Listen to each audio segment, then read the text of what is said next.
Doers, but in homogenized form. As I said, Avril Lavigne is punk. It's punk in form, right? But it's not punk in content. Though there's nothing dictating content in punk, but it's still striking an attitude as opposed to striking a pose. Whatever it is we're talking about, be it a love affair, or be it the system, or being capitalism, whatever it's singing about, the point is that it could be better.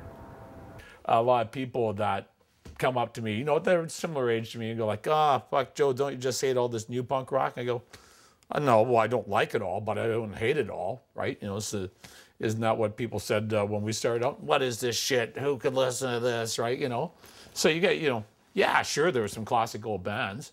You know what? There's some really shitty old bands too, right, that have reformed. I won't name them or anything like that, but you know, like, not everybody who played in those days deserves to reform, right? You know. Last night I was watching, I don't even know what it was. I was flicking the channels after the ball game, and there was a show on News World with some wide-mouthed, happy-face woman, and you know, pushing culture down our throats as CBC loves to do, right?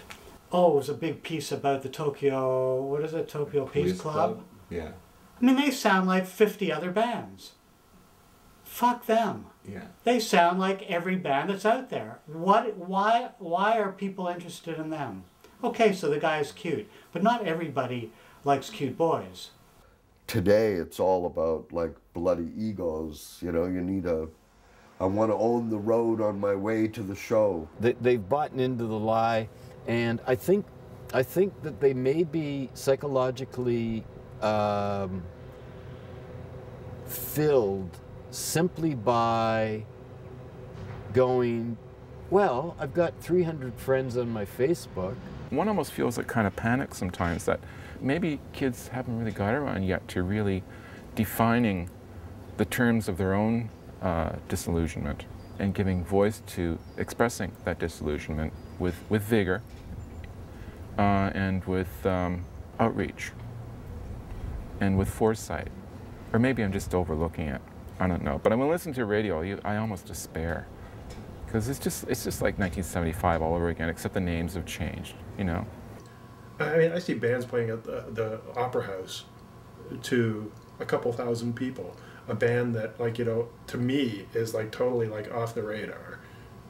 And they're playing to a couple thousand people, whereas, you know, you'd go see a band at the Horseshoe, like the Police, and there'd be like 12, 15 people there. Were you there?